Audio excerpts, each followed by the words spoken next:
Muito conhecida e temida, a famosa calvície atrapalha a vida de muita gente pelo mundo. E aqui no Brasil não é diferente. Nós vamos falar de um assunto bastante interessante para resgatar a autoestima dos brasileiros, que é o transplante capilar. E nada melhor do que um especialista renomado no Brasil e fora do nosso país também, que é o Dr. Leopoldo do Alibe Santos, membro da Sociedade Brasileira de Dermatologia e também faz parte da Associação Brasileira de Cirurgia da Restauração Capilar. Dr. Leopoldo, prazer receber você para falar de um assunto que interessa muita gente. A calvície ainda incomoda muitos brasileiros? Prazer é todo meu, Alex. Obrigado pelo convite. É uma grande honra estar aqui com você. E é exatamente isso, concordo com você. A calvície é muito presente na população, principalmente em homens, e afeta bastante a autoestima das pessoas. E quais são os grandes problemas que causam a calvície no ser humano? A causa da calvície é genética e hormonal. Ou seja, a gente precisa colocar um tratamento para a gente conseguir segurar essa calvície, avançar esse afinamento dos fios. Então, a princípio, não existe nenhuma solução milagrosa ainda que a gente consiga usar. A gente precisa avaliar esse paciente, essa pessoa, tanto homem quanto mulher, para a gente começar o tratamento direito e retardar o avanço da calvície. E doutor Leopoldo, como que é o diagnóstico da calvície? A calvície, ela apresenta-se de maneiras diferentes no homem e na mulher. Então, quando a paciente ou cliente queixa-se de queda de cabelo, quando ele vem ao consultório, a gente examina a pessoa.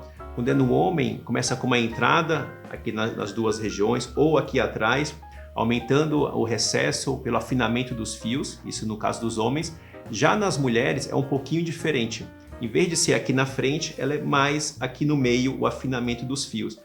Então a gente examinando esses fios, Alex, a gente consegue ver o fio mais fino, numa lente de aumento, às vezes numa TV, a gente consegue ver muito bem esse afinamento que dá esse aspecto de mais rarefeito, né, de mais ralinho no couro cabeludo de cada pessoa, fechando o diagnóstico nesses casos. No caso da queda do cabelo, para começar esse processo da calvície, ele tem uma faixa etária mais comum para acontecer? Tem, exatamente. Geralmente ele começa logo depois da puberdade, quando tem aquela turbulência hormonal, depois de 15 anos em média, quando a gente começa esse processo de afinamento dos fios. Então, após esse período, inicia o processo da calvície, da queda de cabelo, mas a gente começa a perceber por volta desde os 18, 20 anos, e mulheres até um pouquinho mais tardio. Certo. Mas é mais ou menos nesse período, após os 15, 20 anos, que a gente começa a perceber a queda de cabelo em homens e mulheres pela calvície. Bom, por falar em homens, por que eles que sofrem mais com a calvície? Então, definitivamente não é dos carecas que elas mais gostam, principalmente hoje em dia, que a gente está cada vez mais exposto à mídia social, à internet. Os homens têm cada vez mais buscado recuperar a autoestima, recuperando essa parte das entradas ou aqui na parte daqui de trás, para preencher mais, ou engrossando os fios, ou mesmo com transplante capilar.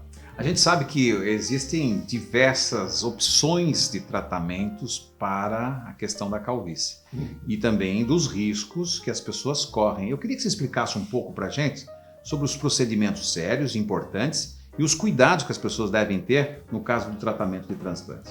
Perfeito. Excelente pergunta para a gente abordar agora. Não existe nenhum tratamento milagroso, nada que a gente consiga fazer em casa que realmente trate a calvície. É muito importante que tenha uma boa alimentação, muitos nutrientes, usar no dia a dia, mas isso, a princípio, não vai bloquear o processo de afinamento. Então, para tratar a calvície, a gente pode usar de loções, podemos usar de medicamentos comprimidos, podemos usar também de procedimentos para injetar medicação direto no couro cabeludo e também de transplante capilar, que é o fato de você tirar o cabelo de uma área doadora, como a parte daqui de trás, ou mesmo de outras regiões como o tórax ou a barba, e colocar na parte daqui de cima, onde está faltando o cabelo. É porque hoje é muito comum a gente ver cada vez mais as pessoas procurando as técnicas, quanto mais perfeitas melhor, evidentemente, para que possa ter um transplantado com eficiência. Porém, a gente sabe de alguns riscos que acontecem, principalmente fora do Brasil.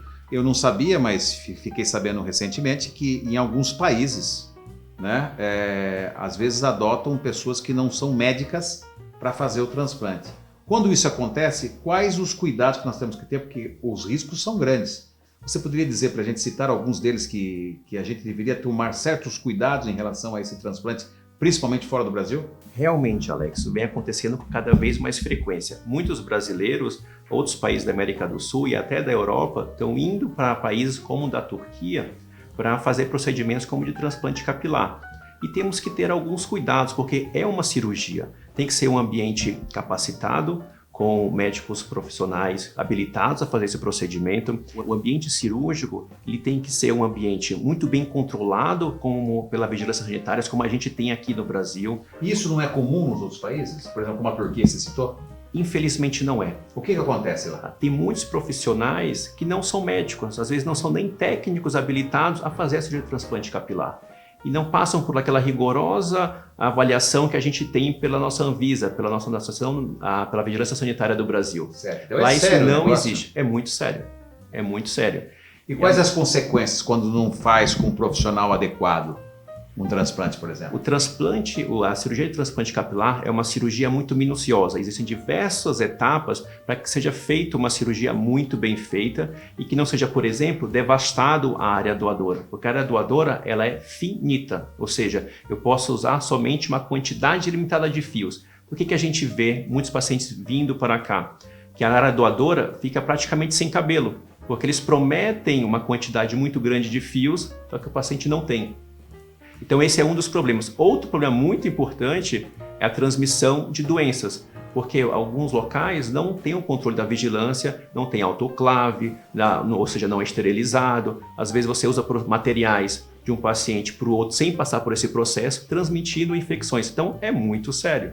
Olha, gente, eu entrei nesse assunto porque muitas vezes a gente se empolga de conhecer outro país e aproveitar e fazer o tratamento, né? Que a gente sabe que milagre não existe, porque muitas vezes o preço do tratamento você vê baixo e essa oferta quando tem, você sabe que milagre demais qualquer santo desconfia, então tem que tomar cuidado e agora ele tá dizendo isso que realmente preocupa muito. Imagina pegar uma infecção fora do país, num lugar desse, né, de um tratamento, então é melhor a gente fazer aqui no Brasil com tranquilidade e com um profissional que faz parte da Associação Brasileira de Cirurgia da Restauração, né, e capilar e também membro da Sociedade Brasileira de Dermatologia. Quer dizer, você tem mais segurança. Doutor, eu queria falar de alguns tratamentos. A gente sabe que existem muitas coisas no mercado, mas a gente vai falar dos mais eficientes, começando pelo tratamento FUE. O que seria isso? Então, o transplante capilar, existem dois métodos principais, que é o FUE, que é a extração de unidades foliculares, e o método FUT, quando a gente tira uma faixa de pele do couro cabeludo.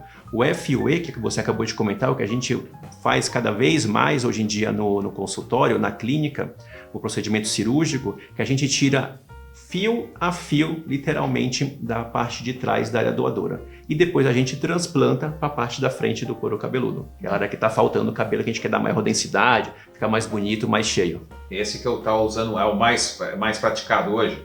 Hoje em dia, cada vez mais os pacientes buscam esse método. Por quê? Porque você consegue usar o cabelo de trás muito mais baixo, esse com máquina 1, máquina 2. Então você tem uma versatilidade maior com o corte de cabelo. Mas a outra técnica também é muito boa. Explique para nós como é que funciona o método FUT. Então o FUT, que é um método diferente do FUE, em vez de você tirar fio a fio, a gente tira uma faixa de pele da parte de trás do couro cabeludo de orelha a orelha. Fica uma cicatriz linear, mas uma cicatriz bem discreta, só que diferentemente do método FUE, tem que usar o cabelo um pouquinho mais curto. Mas como eu comentei, as duas técnicas são muito boas, depende de indicação de paciente para paciente, para a gente indicar o método certo para cada pessoa. Doutor, e quando a gente não tem cabelo nenhum no couro cabeludo? Existe uma outra técnica, qual seria? Então temos outras alternativas para quem não tem uma boa área doadora. E qual que é ela? Tirar o cabelo, não do couro cabeludo da parte de trás, mas do corpo. Temos duas áreas super importantes que a gente consegue usar, que é tanto da barba quanto da região do tórax. E com isso, dá uma alternativa para aquela pessoa que não tem uma calvície um pouco mais avançada e não tem uma boa área doadora, mas que também quer recuperar a autoestima, aumentando a densidade do couro cabeludo. Ou seja, hoje só fica careca quem quer. Temos alternativas para todos os tipos de pessoas, desde medicamentos, transplante capilar, seja tirando do couro cabeludo ou do corpo, temos alternativas, Alex. Bom, e agora a gente vai falar dos cuidados pós-operatório. Também eu não sabia, mas o doutor estava me explicando que o acompanhamento médico é durante 1 ano após a implantação dos fios, né? É um negócio bastante interessante esse acompanhamento.